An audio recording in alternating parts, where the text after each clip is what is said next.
Hey gang, I'm Nikki LaCroce, and today I'm sharing the mic with Jose Leal. And Jose is the co-founder of Radical Purpose, an organization designed to help businesses and employees cultivate growth aligned to their purpose.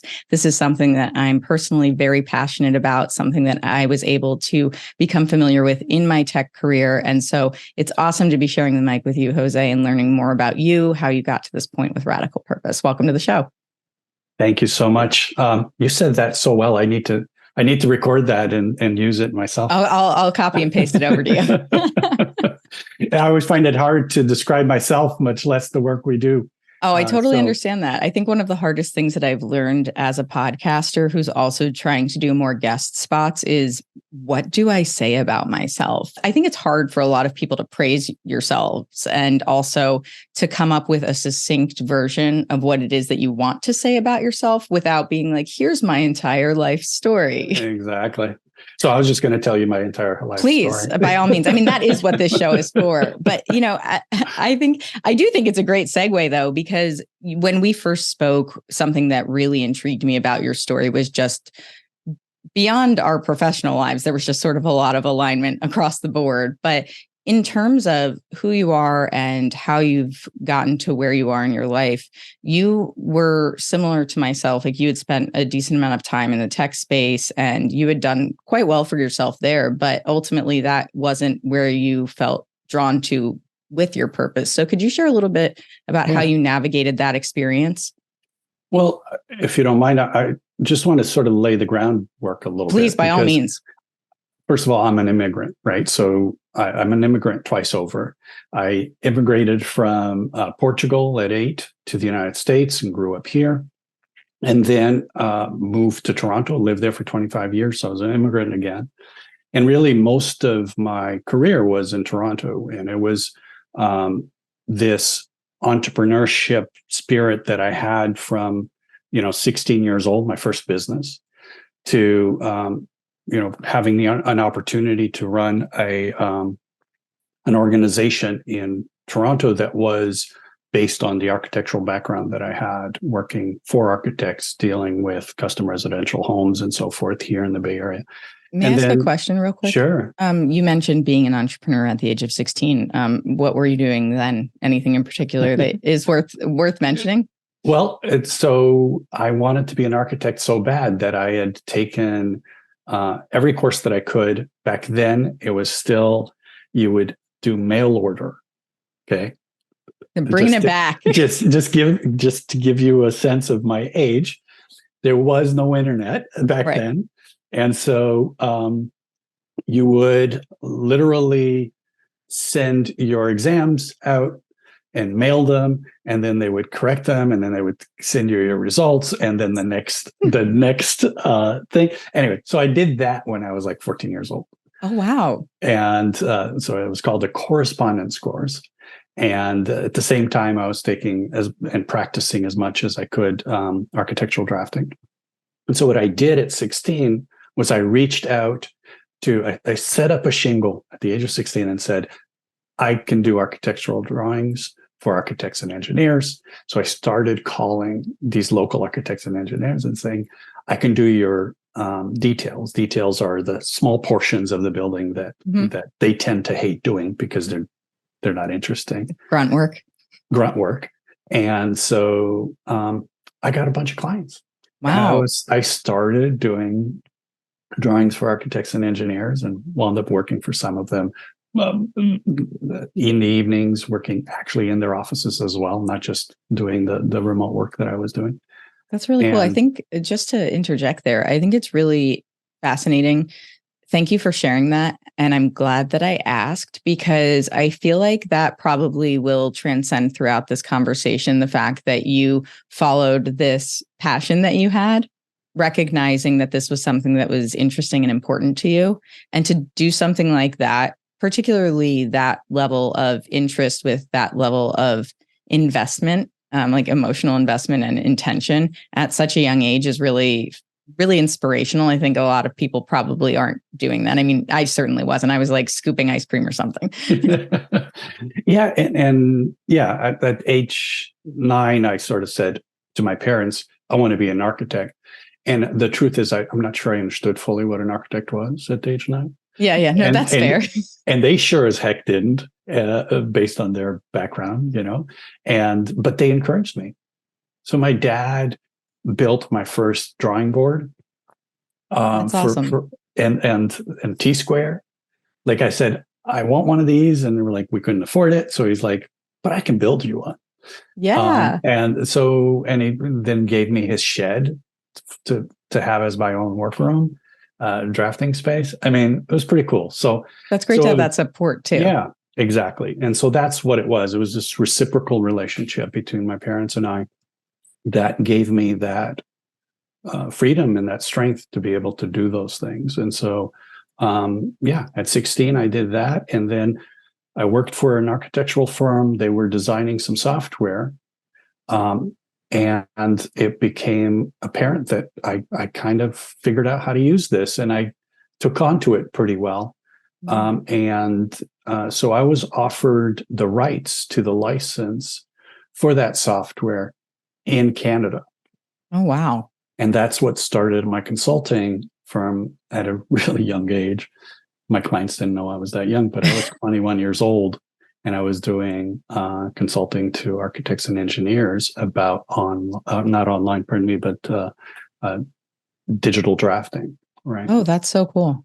Yeah. And so I did that for a number of years. And then at some point, I realized that the architectural space goes up and down with the market. And so if nobody's buying buildings or renting or whatever, then there is no work in the architectural space. And so my clients, we were going through in Canada through a bit of a downturn in the market. And so I connected with one of my clients' lawyers, who was a real estate lawyer that worked for this larger organization. And we both said, wow, what are we going to do? Because these guys aren't doing so well. No one's doing so well. And we decided to look at the internet as an opportunity. And we both thought at the time that the work we were going to be doing was in the architectural space, and just doing it online, because a lot of the problems that existed in the architectural and engineering space were problems with data transfer. Everything happened on these pieces of paper, and you had to fly them and drive them and transfer them and all of this stuff. And we're like, wow, we could transfer these files digitally over the internet, and we could organize projects through the internet and all of that stuff. And so we did. And then we realized in short order, and within 6 months, we realized there's no B2B in the internet yet. Right. This was the early 90s. And so we decided to find somebody who would work on this with us in a business to consumer space, because that's really where the internet was in the mid 90s. And one of our colleagues said, my father works in the automotive space. Why don't you guys take a look at that? And we did. They became our partners, and we started what was called AutoNet at the time. And that was acquired by a conglomerate, a media conglomerate. In Canada, it was known as Sun Media. It was then acquired by another corporation called Quebecor at the time. And I became, over a number of years and in downturns and everything else, I became VP, responsible for digitizing the newspapers, 250 newspapers across the country. Wow. And building them websites and getting them to change their business models and all of that in order to digitize them. And so that's the world, that's the digital world I was working in, was that process. So I went from, analog architecture to really a paradigm shift to digital architecture. Yeah. And then another paradigm shift from analog media to digital media. Wow. And so that was really working in both cases, working on that bleeding edge, if you will, of that transformation. Yeah, what a time to be involved in that and to be invested in that and emotionally, mentally invested in that and being part of that on the cutting edge. It's funny because being the age that I am, I'm an elder millennial, I'm 37. I remember the shift from analog to digital. It was sort of this gradual progression in my mind. We didn't have the internet, I think, until maybe I was 13 or so. Some of my friends had it sooner. They were on AOL. Obviously, that's where anybody was. Right.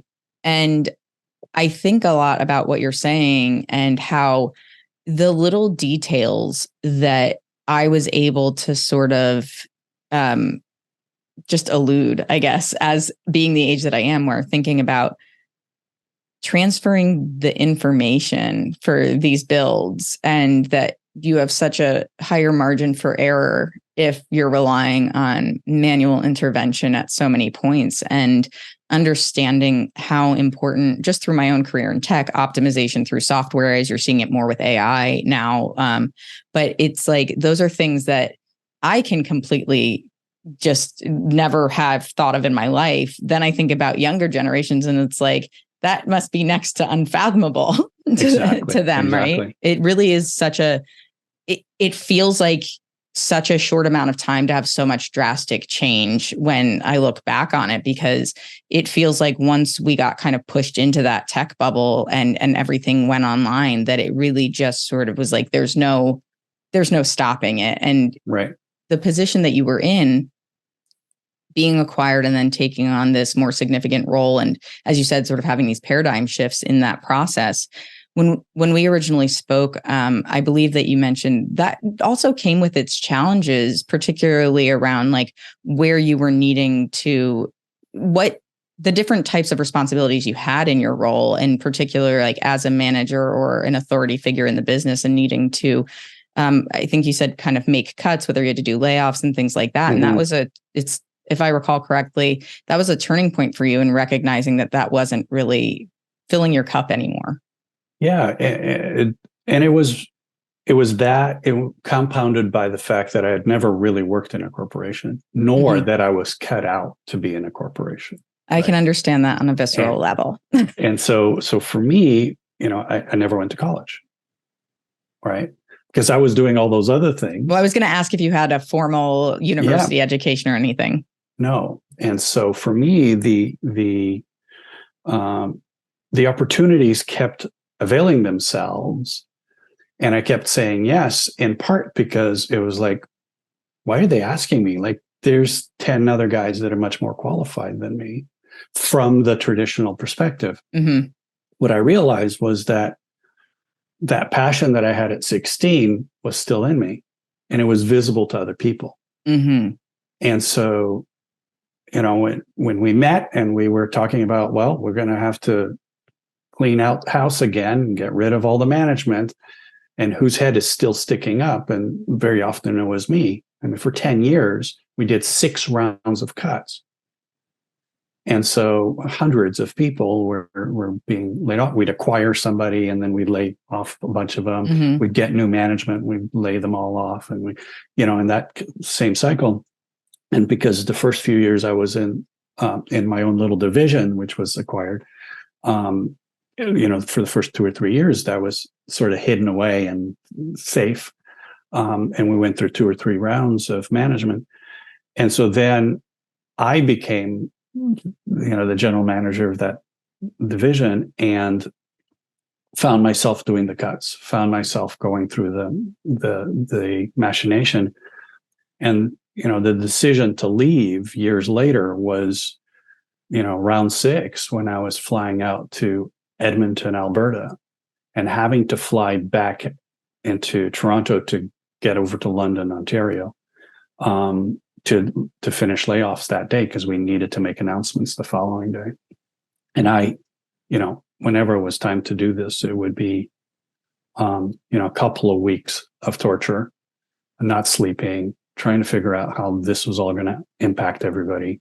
Mm-hmm. Because I could never really believe this isn't personal BS, right?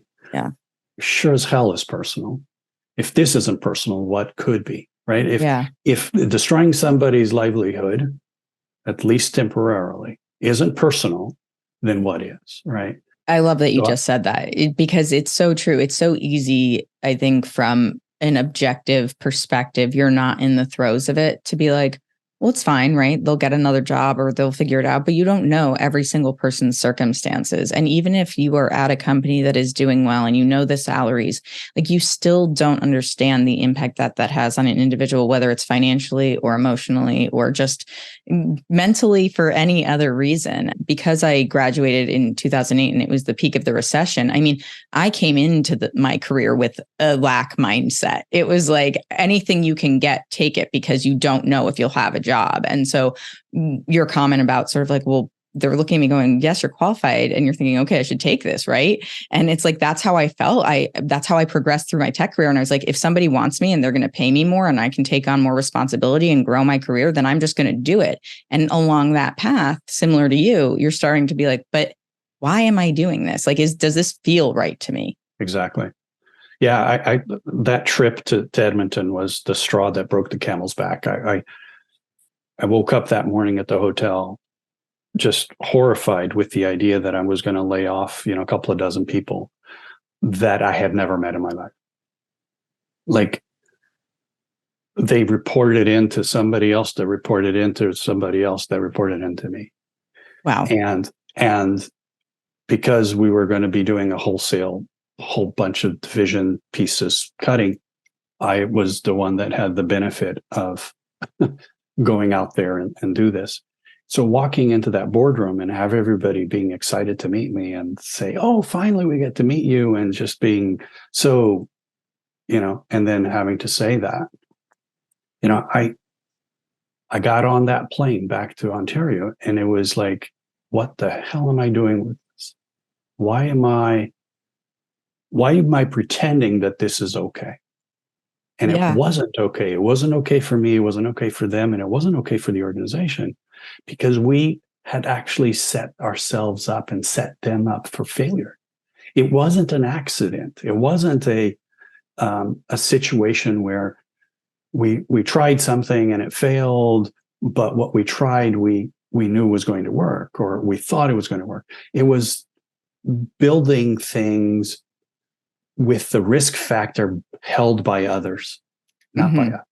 Well, it's like it makes people a lot more expendable.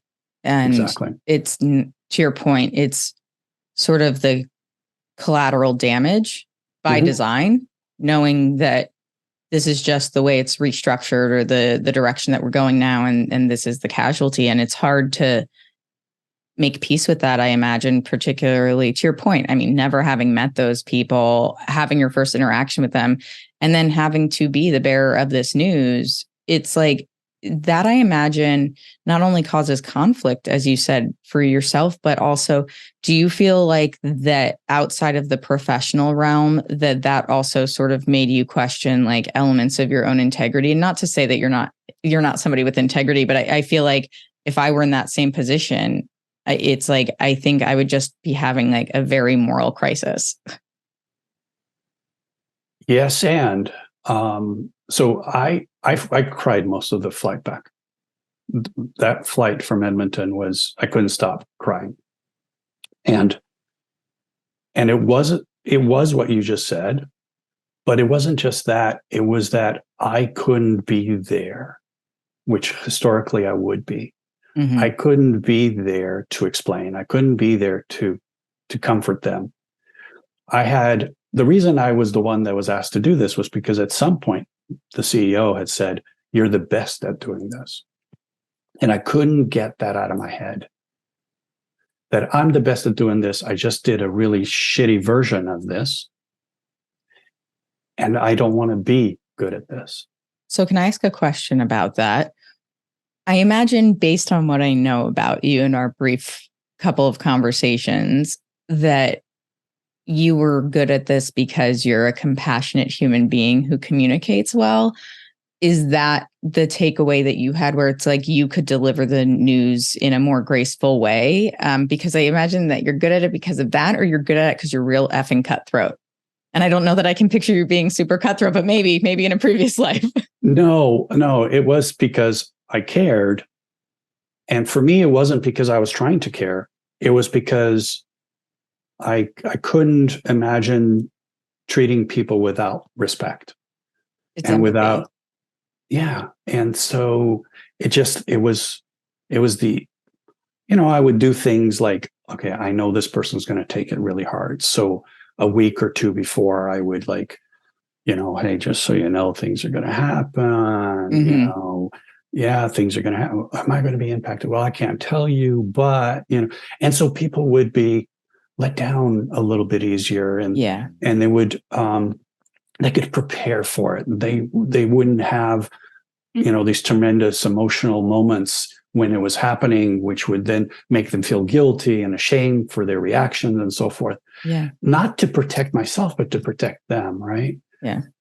And so, because I was already tore up, like it didn't matter how they were going to react. I was tore up. Yeah. But knowing that I couldn't be there for this group of people in that way,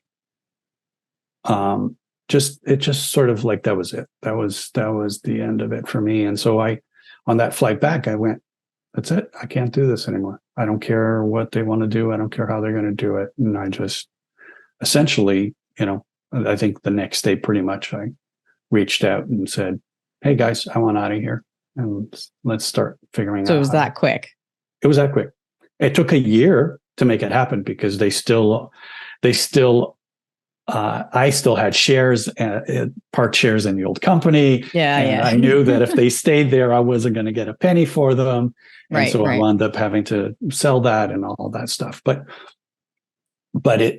plus we needed to make sure we had a transfer of the logic of the knowledge and everything else that was there. But yeah, it was pretty much that quick. I mean, I remember coming back and saying to my wife, like, this is the worst day of my life, and I'm not going to do this anymore. And she tried to talk me out of it, because,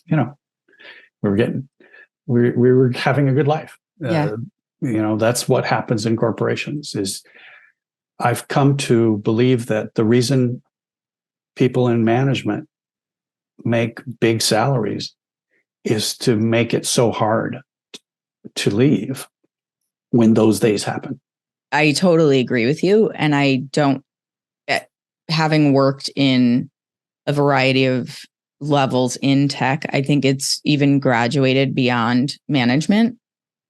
It's golden handcuffs. The idea is that you will sacrifice and compromise in ways that you wouldn't if the financial security wasn't there. Working at Amazon was a great example of that. The way their compensation works, you get your first 2 years. Like I was working corporate. So let's say, generally speaking, because I was in the HR tech side of things, I know a little bit more about it. So generally, if you're like at a certain level in a certain type of role, you will get 2 years, you have some sort of sign-on bonus.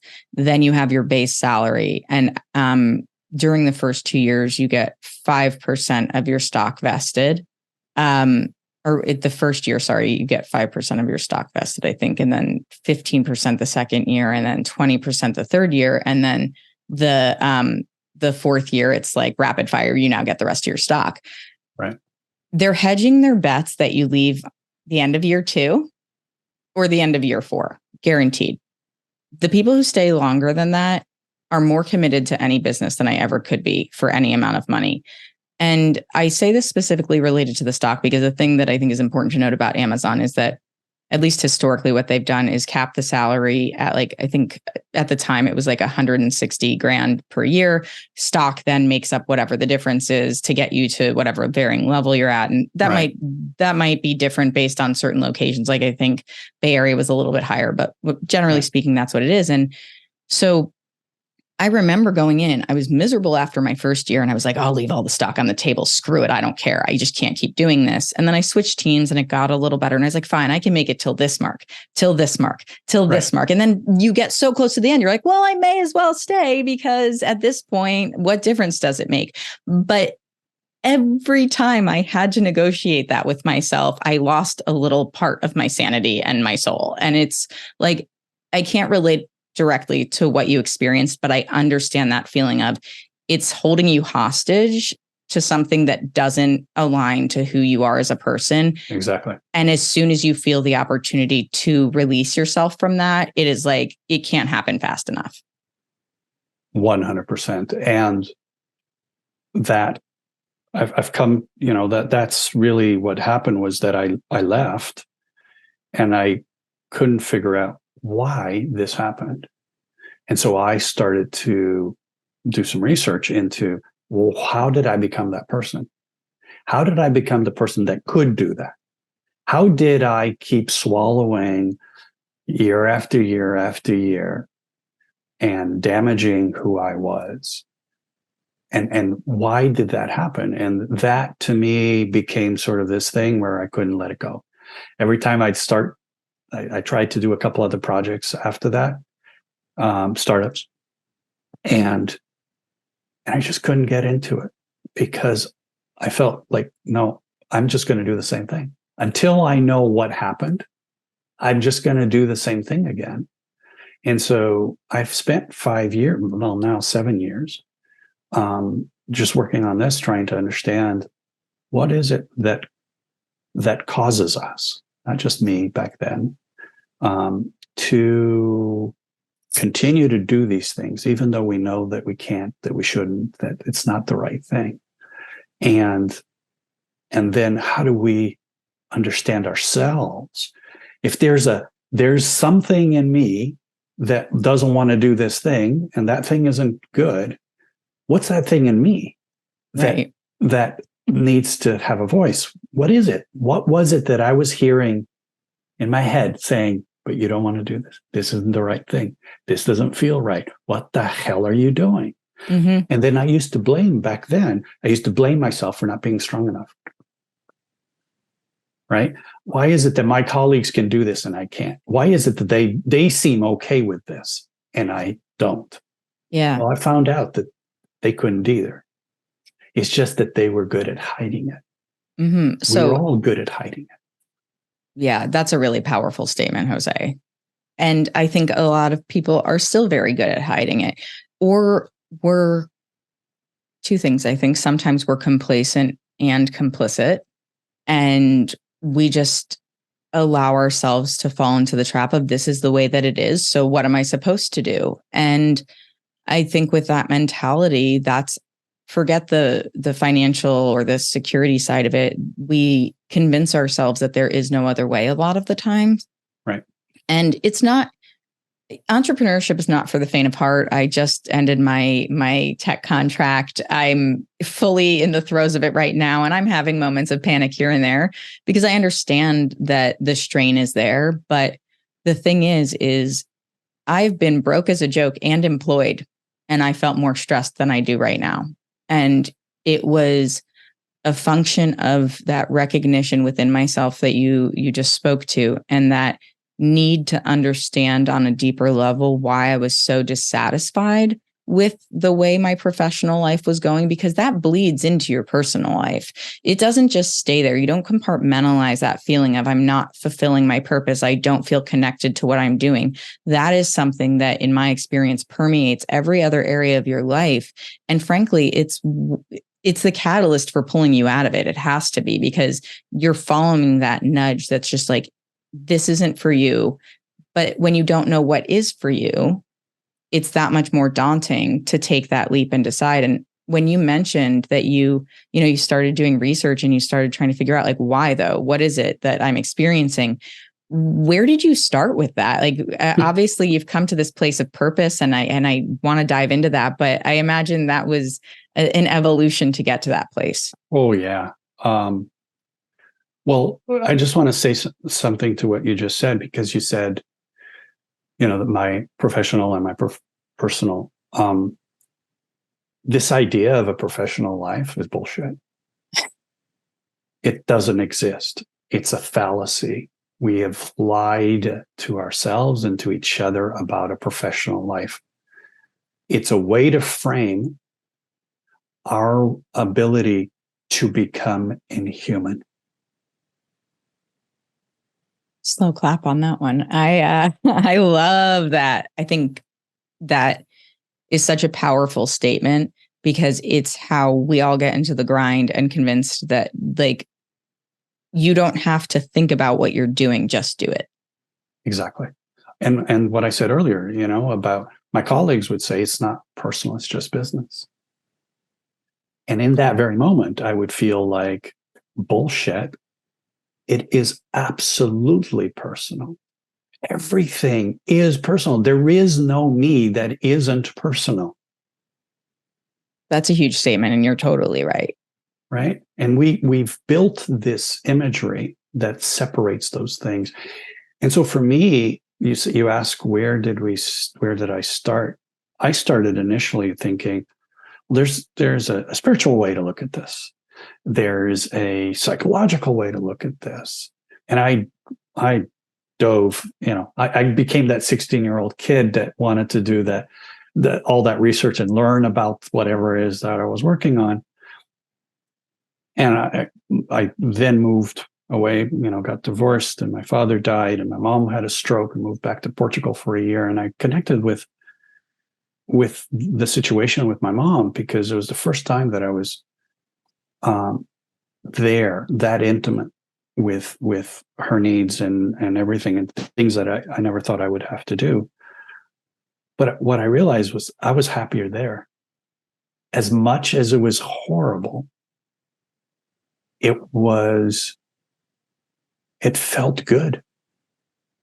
In other words, helping her walk again, helping her cope with the situation she was in, was very physically difficult and emotionally difficult for me. I can only imagine. But I still would go to bed feeling better than the situation.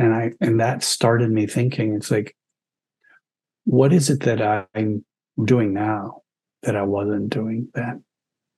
And what I was doing was I was helping. And then I was hurting. And that question led to, over the years, what is now clearer to me. I didn't have this language back then, but what I realized was that I'm not a person. I'm life itself. I'm a piece of life. We've all evolved from the same thing. We're all pieces of life. We've started to think of ourselves as these things that are absent from the workings of life. And as we've evolved, the thing that life has always done, whether it's our own or any other species, is help life. It's served life. If it hadn't, life would not have continued. It would not have continued to evolve.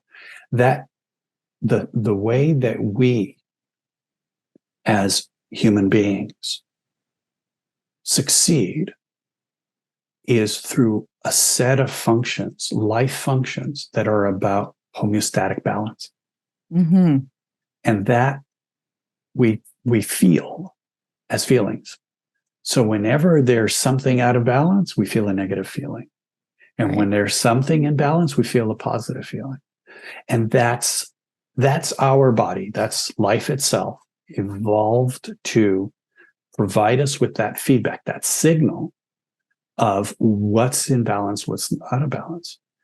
And that understanding that we are about serving life, that whenever we're feeling bad, means we're not serving life, either our own or someone else's. That's incredible. And I have to recommend now to you, I had a guest on recently who's a neuroscientist, Dr. Mark Williams, and he has a book that just came out. I haven't had a chance to get it yet. It's very recent, but it's called The Connected Species. And it's basically the entire premise of what you're saying, I'm sure broken down into like a more scientific element than I would be capable of explaining.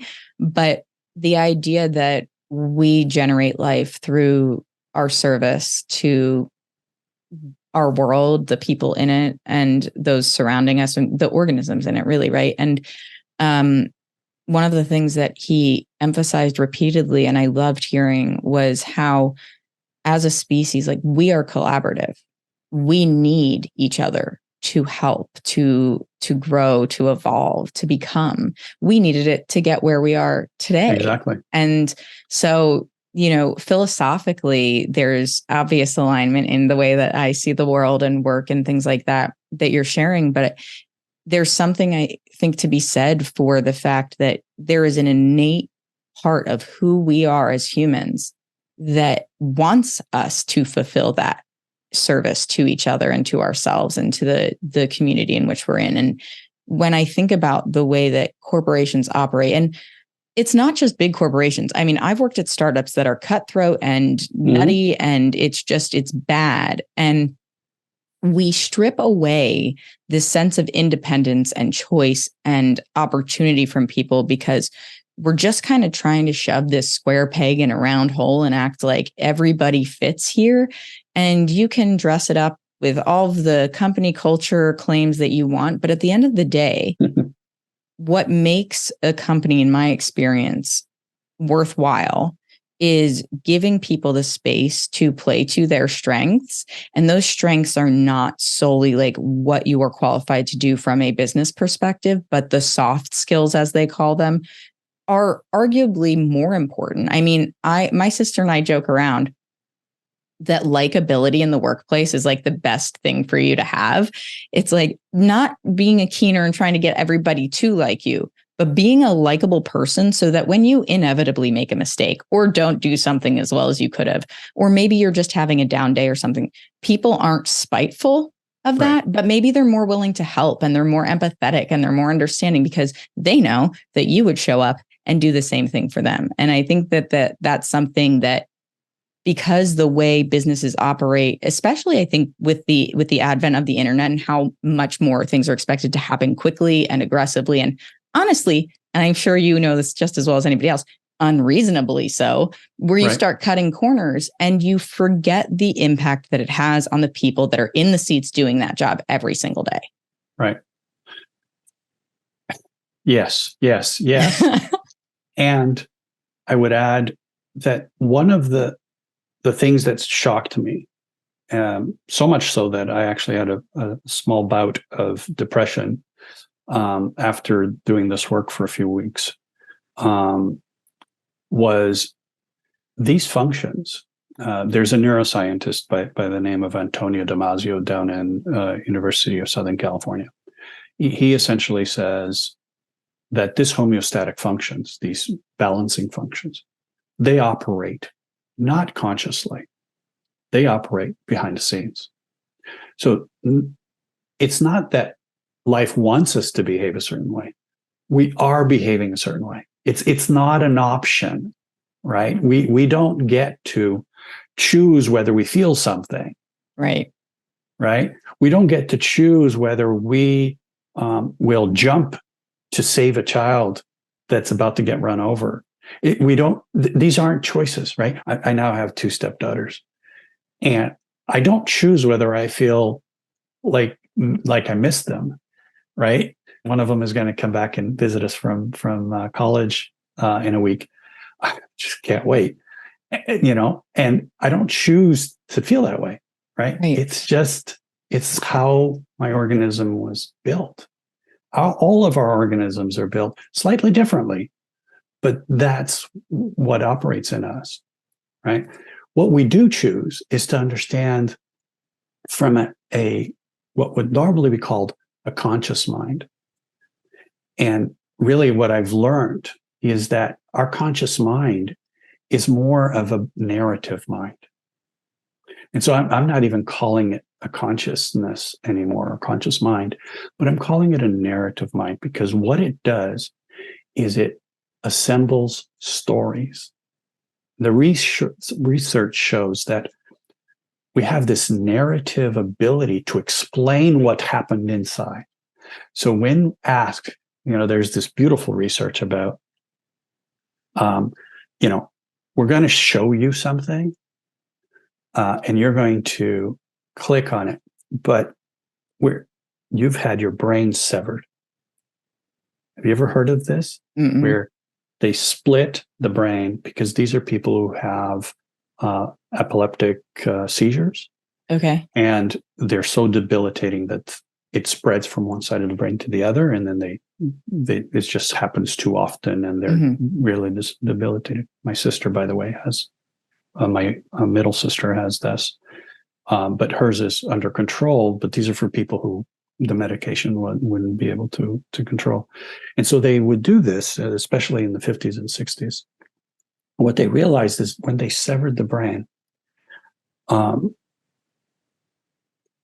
right eye is connected to the left side of the brain, and the left to the right. And so if you showed the two different eyes something different, you would get a different answer. Oh, wow. Right? So you would say, I just showed you the word horse on one side, and on the other side, I show you the word house. Okay. And then I would ask you, what has four legs? And you'd say, I don't know. It's a house doesn't have four legs, right? Because it was showing you that to your. It didn't register. Mind. Yeah. Oh, wow. Right? But then the question afterwards would be, here's a whole bunch of animals. Which one is the one you want? And they would pick horse. And they'd go, why did you pick horse? Oh, because, I used to have a horse when I was a kid. The narrative mind doesn't know where it got the data. So it makes it up. It gives an explanation. That could lead down such a massive rabbit hole that I will not go down at this exact moment. But trust me, I did. And after I went down that rabbit hole, I went, oh my gosh, I now understand that we are essentially at that level. We're essentially big, huge AI inside an organic capsule. Yeah. Well, it's like we only have so much control over it, right? And I think that that's where, if I tie it to the nature of the work that you're doing with Radical Purpose, one of the questions that I have for you is, because I have my own opinion on this, but it's not rooted in much science at this point. This is just sort of experiential on my part. But from what you've learned through the work that you're doing and your overall experience, do you feel like purpose is something that you're sort of born with versus something that, I guess the way that I want to ask it is, do you feel like it's innate to you versus something that like maybe we cultivate over time? So I believe that purpose is built in us, and not because it's something spiritual or otherworldly, but because we're each built with a slightly different makeup. So, for example, I like to use this example, and bear with me; it's a bit awkward, but please. So you look at a souped up truck. It's been jacked up. It's got the big wheels, the whole thing. And then you look at this little tiny family car, right?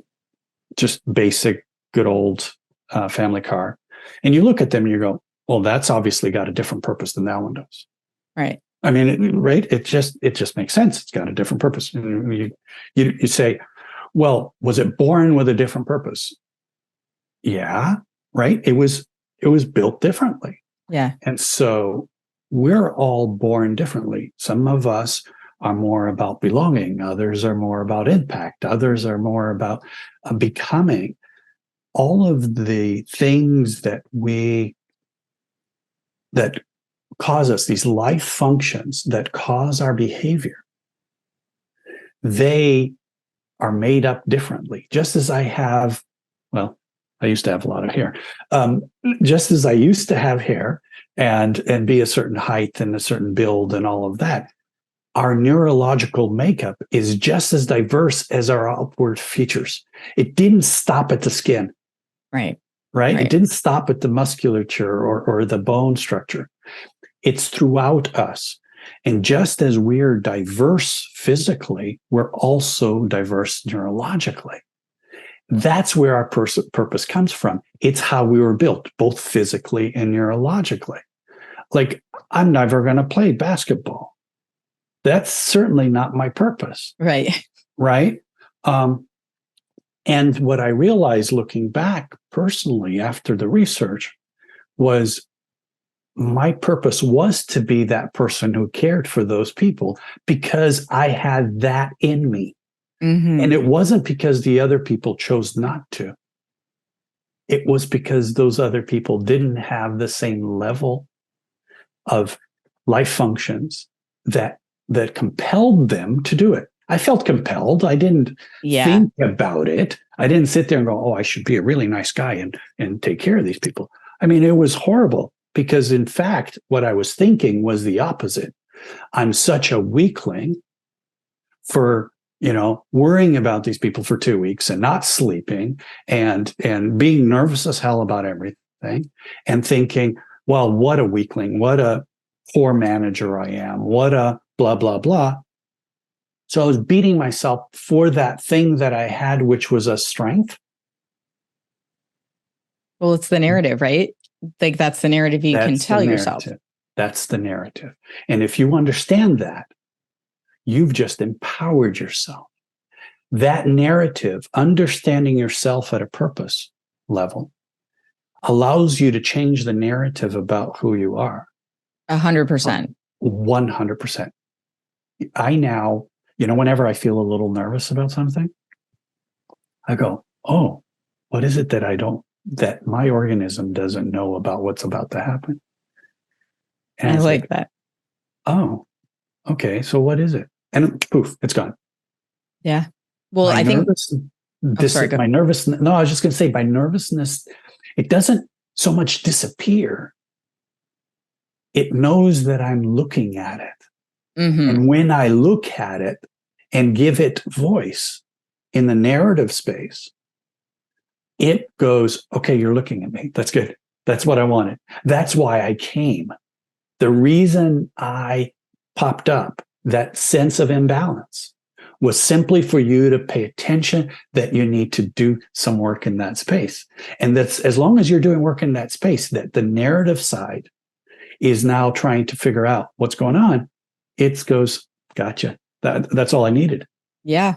It's an amazing experience to have that and you being able to have that narrative ability to understand that. Yeah, that's such a great perspective and insight, Jose. I love the way that you articulated it, particularly because I think when we get to those places of sort of emotional dysregulation or the discomfort that something's coming in, that we often hesitate to confront because it is uncomfortable, that it's the more that it's sort of the root of anxiety, I guess. It's like the more you avoid it, the bigger that's going to feel. I mean, I feel that way when I have to send things to my accountant or deal with like making doctor's appointments, things that are adult responsibilities that just stress me out. And it's like, why does this make me uncomfortable? Why do I have so much stress around this? And those are very minimal things in the grand scheme of life. But on the flip side of that, when you think about, well, why am I doing this with my life? Why have I gone down this path? Or whether that's a relationship or in a career move or whatever, we tend to just sort of take that narrative that we've told ourselves and sometimes latch onto that too much to the point where it becomes debilitating. And we need to decouple that narrative sometimes from like what our actual reality is or could be. And I think driving towards purpose for me personally was something that really changed that narrative, because what you said about coming kind of full circle to wanting, belonging or connection or becoming, things like that. And for anybody listening, I'll put a link in the show notes so you guys can check out Radical Purpose. Their website has a really great assessment. You can kind of get a breakdown of your purpose profile. And I had done one before, as I'd mentioned, with a different company years ago when I was at Amazon. And this was something that really propelled me into this idea of being driven by purpose and understanding it more. And I had actually started going to therapy a year after I started that job because I was like, I don't feel fulfilled. I feel like I'm capable of more, and not in a way that's like demeaning towards what the skill set is that's required for that, but in that this is not what I am meant to do. This viscerally feels incorrect to me. It's misaligned. Exactly. And when you get to a place where you can kind of see that in the structure of the assessment that you've created and the other one I did before, it is consistent. I have the actual download of the other profile too. I didn't do this before we chatted, but I definitely want to. Is I want to look at kind of the comparison of what my answers were then and now, or like what results they produced. But at the end of the day, I went to therapy, recognized like I'm meant to connect with people. What does that look like? That was how this podcast got started. And I recognize that through more therapy, that the sense of belonging is so important to me, and not just for me to belong, but to give people a space where they can feel seen and heard. Right. And so this idea of connection and belonging are so at the core of who I am and the root of who I am and what I want to contribute to society, that it's like, there's no denying that there is something deeper than that narrative mind that is driving us to the life that we want to live. And again, I want to take a step back, because what I realized for me, that was the sort of the moment where I had that bout of 2 or 3 months of depression, was I had to come to the realization that the I that I kept talking about was the narrative mind. I was not seeing the organism me. Right? Yeah. I wasn't seeing that those functions with the feelings were actually driving my behavior. We have a very small sliver of control over what we do. It doesn't feel that way because the narrative mind plays it off differently. Back to that narrative about why I just did what I did, right? Mm-hmm. I picked horse, even though the narrative side didn't see horse and therefore couldn't answer horse. Right. But the other side did. And when it picked it for me, I then created this little story that said, oh, it's because, I had a horse or whatever, right? The narrative mind is there to help us. And it can, as long as what we're looking at is understood. And we don't look at ourselves and understand that we are life and that these life functions are there and that they have a role and that they are. So we don't have a life purpose. We are a life purpose. That's what we are. We're that expression of life in a unique way. So to say that we have one feels like it's a separation from who I am. It's not that it's something on top of who I am. Right. It is who I am. And the functions themselves that guide our behavior are patterns of behavior that we've evolved to do on the basis of evolutionary experience. So when we are lonely, it's because we've learned over the millennia that if we don't have people around us, it's not safe for us. Mm-hmm. That when we harm somebody and we feel guilt because it's not good to harm others, right, that those feelings are life itself saying, this isn't where we're supposed to go. And I go differently. You go differently. But we're still a part of life. And our ultimate purpose, whether our makeup is ultimate purpose, all of those feelings, all of those life functions, they're there to direct us towards serving life. And whenever that's out of balance and we're not serving life, that's one of those negative feelings. And so having a narrative now for myself and the folks that we work with that basically understand, if I'm feeling a negative feeling, some life is in jeopardy. Maybe I'm hurting myself. Maybe I'm hurting somebody else. But some way, somehow, I'm doing harm. And that applies to just about everything we do. Yeah. I mean, it's a sliding scale, right? Because to your point, I think that's such a profound perspective and way of stating it, Jose, and I really love it. We do have to acknowledge that, sometimes you can feel that misalignment and there are things that we seemingly brush off. We don't think that they're that significant. When we continue to feel that, it's our responsibility to acknowledge that and try to understand it and, dissect it enough to be able to relieve ourselves from that pain or that harm or others from that pain or harm. And I mean, and those aren't the only two things, right? Like on the flip side of that, it's, what makes us feel good? What makes us feel good that we want to continue doing? What are the things that make us feel fulfilled or allow us to help others, and that therefore gives us gratitude and grace? And these are the things that, as individuals, I think it's so important to be able to acknowledge, and that honestly, doing this show has just been honestly a bit of a social experiment that I didn't even understand. But it's just the amount of people who are having this very similar conversation. They're different subjects or varying degrees of the same subject. But the idea that like we have a choice in how we show up in the world. We are who we are. But what you do with that is ultimately up to you. And the idea of control in the circumstances of our lives, as you pointed out, we have very minimal. We want to believe that we have more than we have because that helps us feel safe. But at the end of the day, you and I both experienced very significant difficulties in life that have left us feeling very bad feelings, having to heal through all of that, as I'm sure many people experience, most people.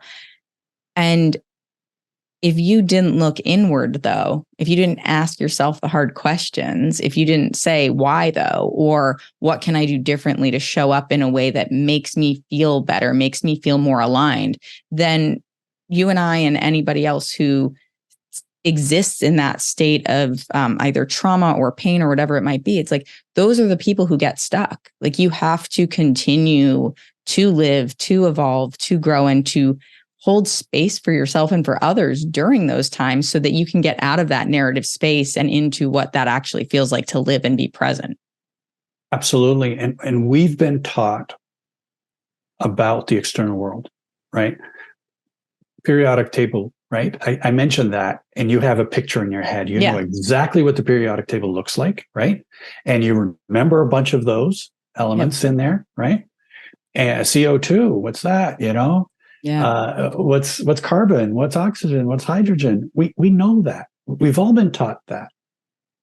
Those are the elements of life. And we know about them as external to us, but we don't know our own life functions. And that's the gap. The gap is we have a narrative which has been serving us very well as far as being able to build and create and do all the things we've done. We're speaking now over, electronic devices connected to the internet, right? Hundreds or thousands of miles from one another, because we understood the table of elements.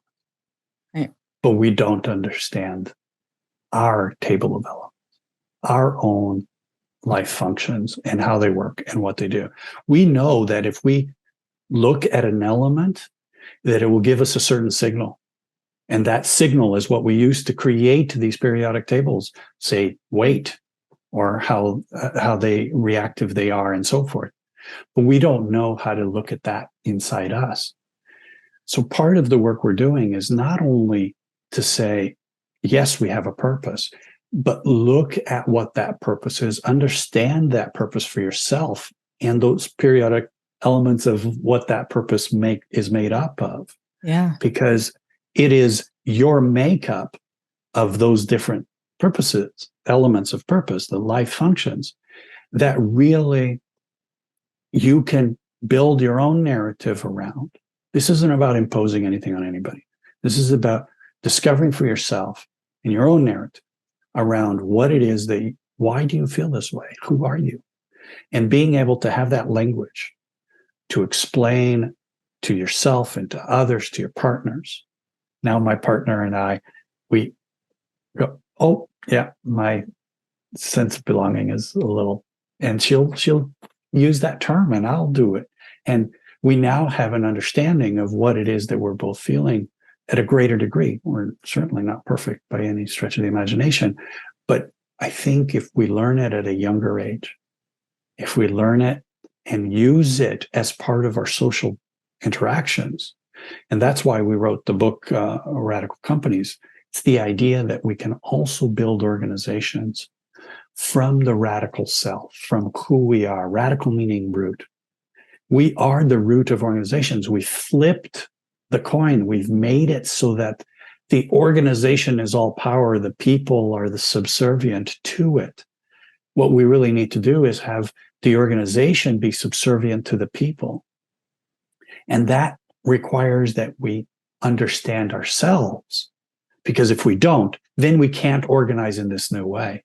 Well, and we have to change the narrative, right? Like that's the whole thing is Exactly. The structure has been developed to create that narrative. And it's been not even necessarily to create that narrative, but it's been abused. Let's put it that way. Right. To make it work in favor of the organization, the power dynamic, the structure that way. And it minimizes the value of the people and the things that keep it going and grow it and make it what it is. And I absolutely love that you've written this book. I'll also put a link to that in the show notes. But the thing that I think is so incredible too about what you're doing with Radical Purpose, Jose, and this is something that from the first time we spoke, I think I probably mentioned as well, is, you see how a lot of companies historically, they hire with the mindset of, okay, you need to have this set of qualifications, you have to pass these assessments. They do all these things trying to figure out, does this person have the tactical skills to complete this job? And on a personal bias basis, we're deciding if people like fit the bill for the team or the culture or whatever it is. Mm-hmm, mm-hmm. It's hard to extract our inherent biases. So I'm not going to act like that's something that we can fully do away with. But right. Something that you're doing with Radical Purpose is trying to reimagine, I should say, sort of the architecture of a company, right? Like the hierarchy isn't the way that we see it today, but it's more about how do you allow a business to thrive by playing to the strengths of the individuals, and rather than trying to form a specific growth trajectory around like this hierarchical model. Would you say that's a fairly accurate representation? I'm going to correct you. Okay, please do. So I'm going to little aid here. Okay, first of all, I love those. I'll get you a copy.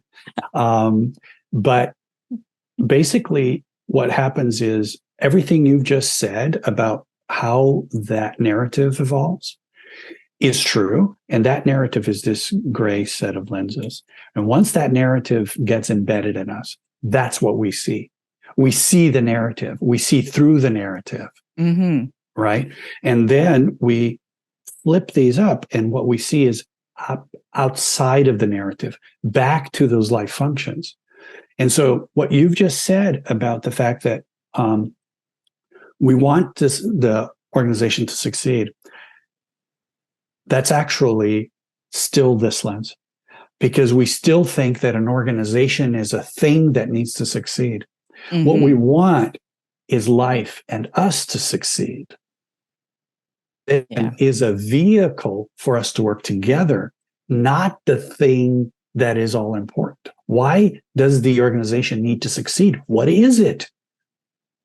Well, it's if we think that it's something that is going to make money and it's going to be this and that and the other, then we start to focus on its success, and we become at our detriment, right? We sit here and say, well, I need to work harder for its success. And that's part of that shift, right? We need to lift the lens and realize that the only thing that really matters is life. And all of the other bullshit is just, I'm sorry, I'm not sure if I can use that. I mean, the show's called Who the Fuck? Bullshit's fine.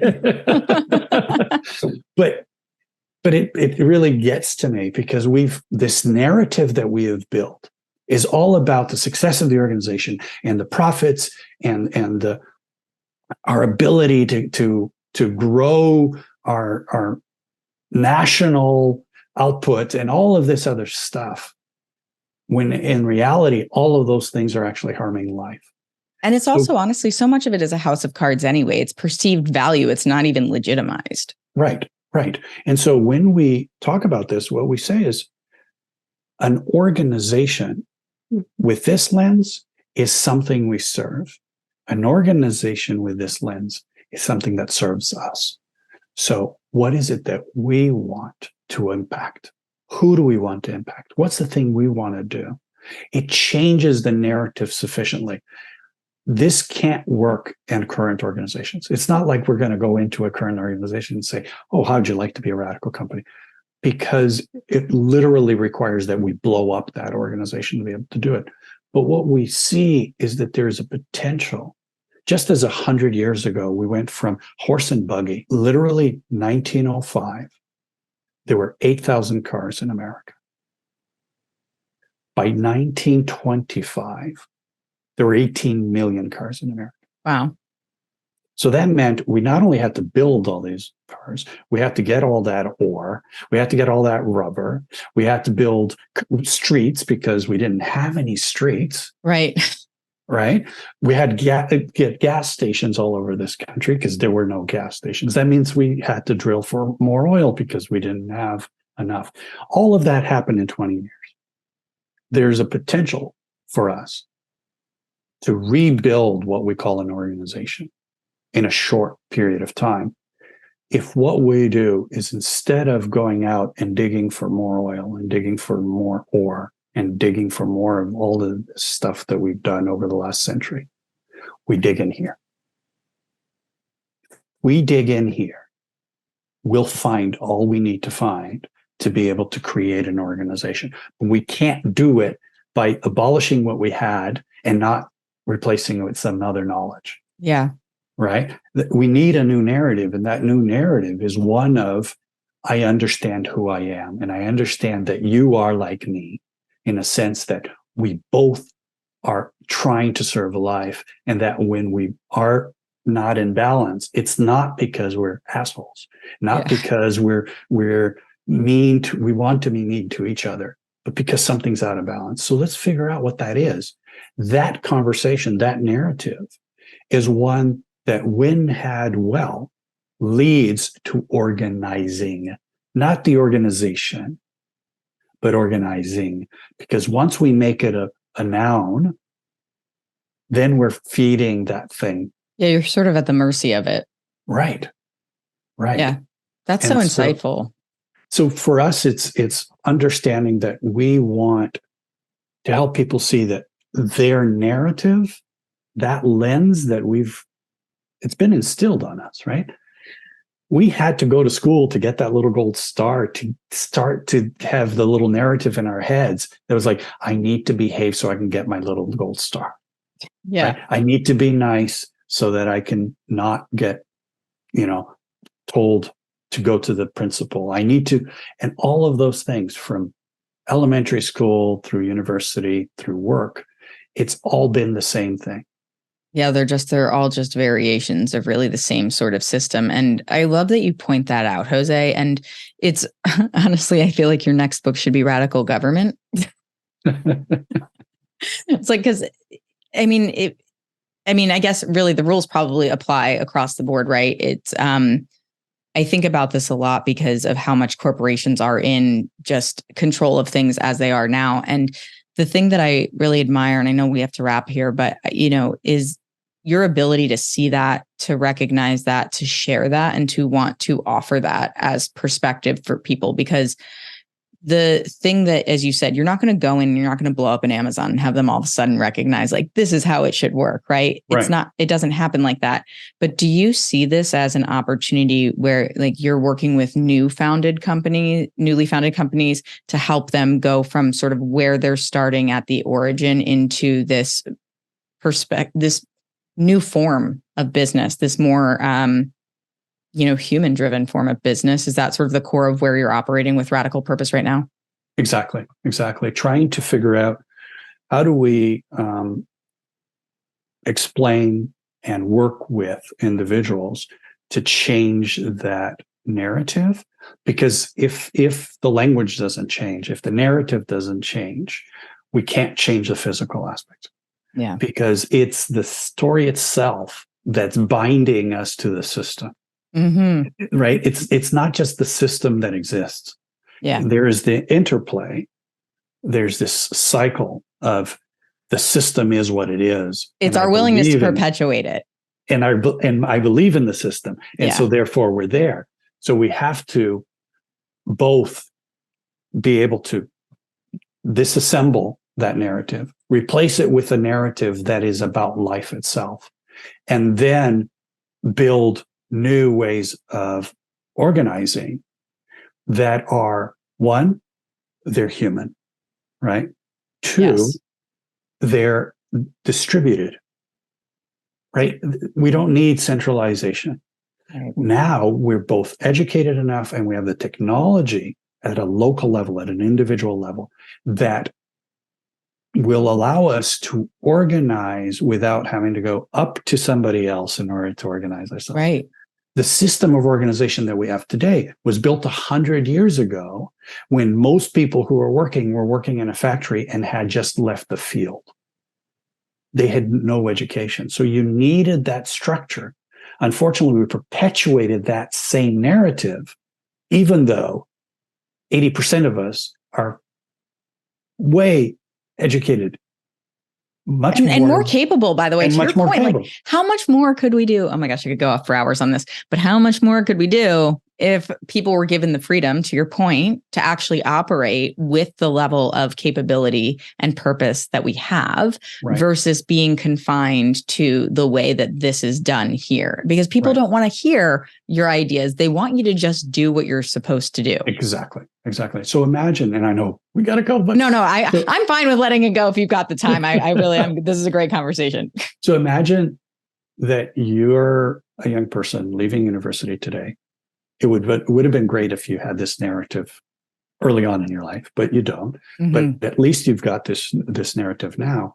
And you, instead of going to work for a corporation, work with someone else on these new radical terms. Yeah. Right. And you have this language and you have this narrative about life. And then you work with another group that traditionally would be either a contract type relationship, but you have the same terms. And then you work with the next group and the next group. And what we end up doing is creating networks that are interdependent.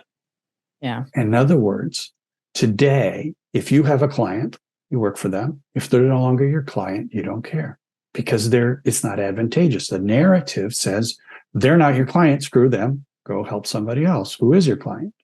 Right? Or they work in your organization, right? How many of us worked for an organization is like, yeah, working here is pretty cool. It's okay. It's fine. And the day we leave, we're like bad mouthing the hell out of it. Oh, right? Yeah. I said the last company that I left, I said, this is the first job I've ever left where I haven't been like 2 middle fingers up. Good luck with that, you know?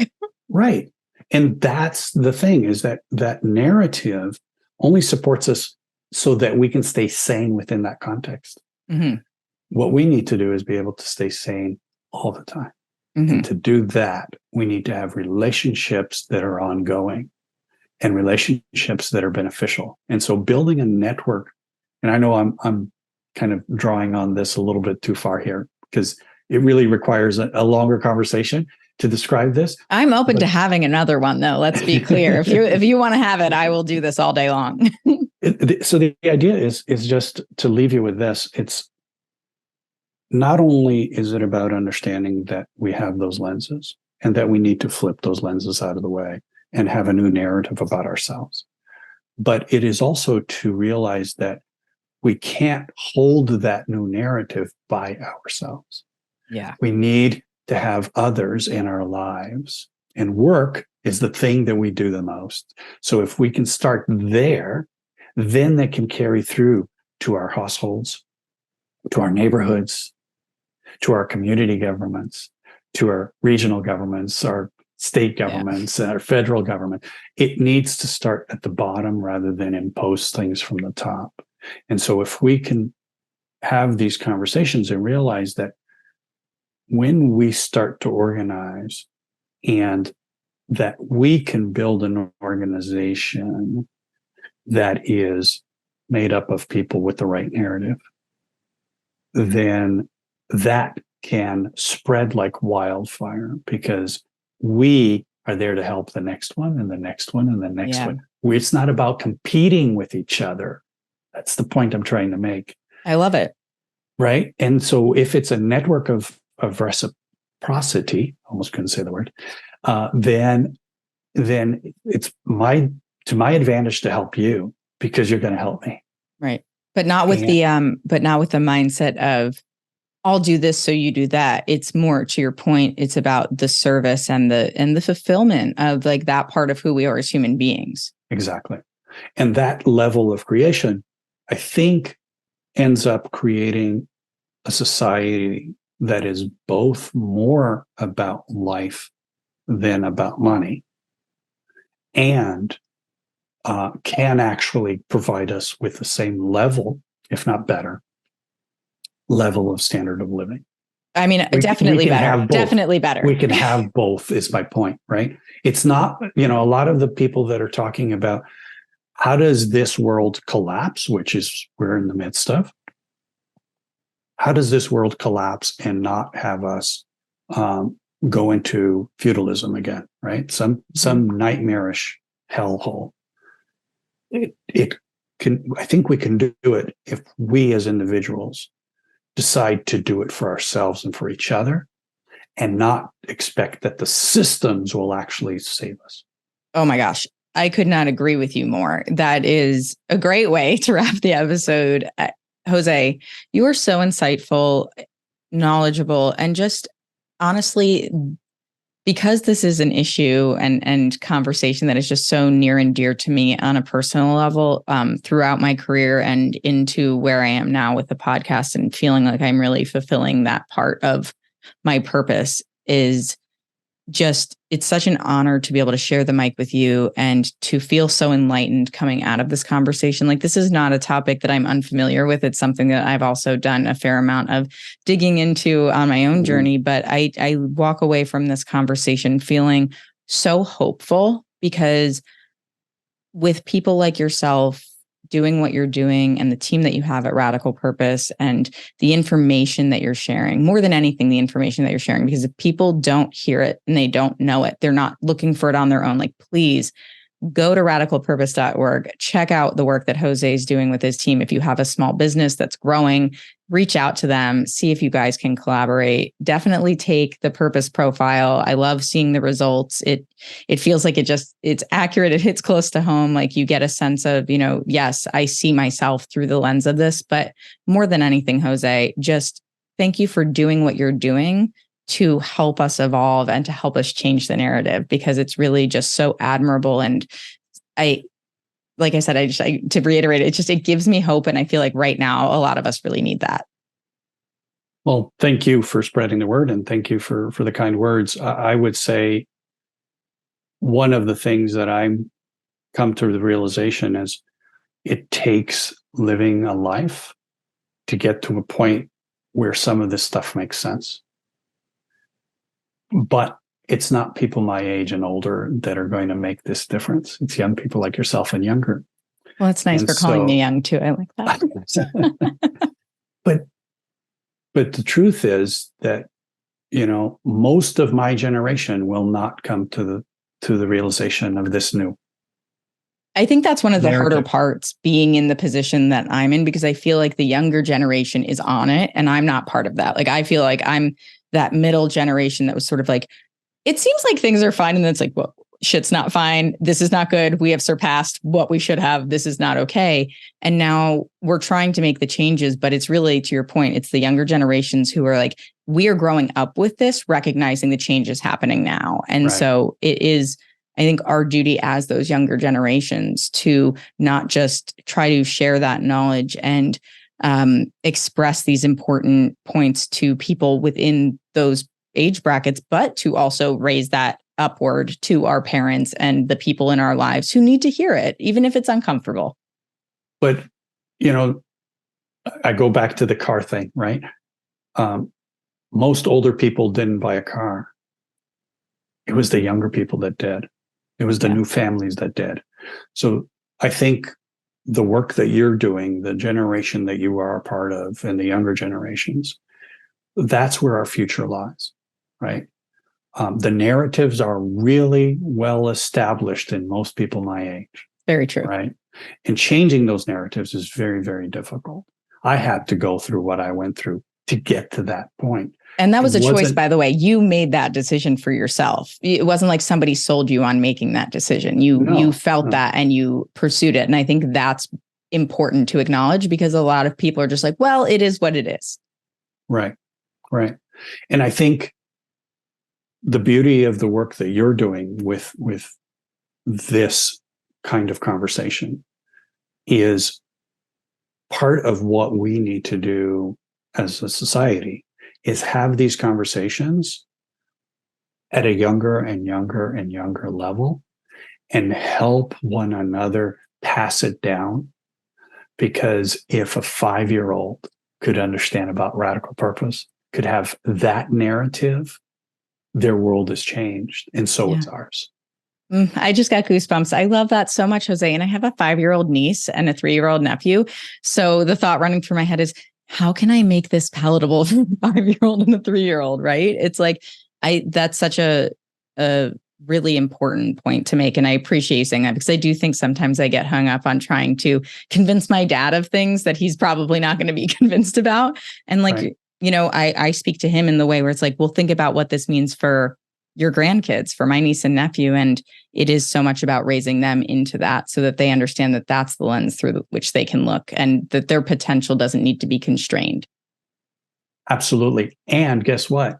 When they're the ones that are already living that new lens, then your father and others will go and see, oh, what are they seeing that I'm not seeing, right? Yeah, They can't be convinced, but they can then explore after the fact, right? Yes. Yeah. The observation of it is it's funny that you said that too, because I do feel like that is the most that I witness my dad or even my in-laws like kind of grasp new things that my wife and I are trying to kind of bring to their attention. It's like a little skepticism initially, and then something happens and they're like, oh, well, I see it that way now. And you're like, okay, all right. Can't lead a horse to water, or you can lead a horse to water, right? But you can't make them drink. Just like bring them into the conversation, help them see it more objectively. Exactly. And then I think it helps really change that. So I appreciate that perspective. Yeah. Sorry, I kept going for a while there. Please don't apologize. I honestly, it's such a great conversation, Jose. I've just enjoyed your company so much, and the conversation with everything you brought to it. So gang, that's all for this episode. That's all for this episode of Who the Fuck, and we'll catch you on the flip side. Thanks for listening to Who the Fuck. And if you like what you hear, share the show with your friends, family, coworkers, or anyone else you think needs a healthy dose of introspection and raw authenticity. Feel free to rate and review wherever you get your podcasts. It's always appreciated. And you can also visit whothefck.com to keep up to date with what's new in my world and for exclusive bonus content.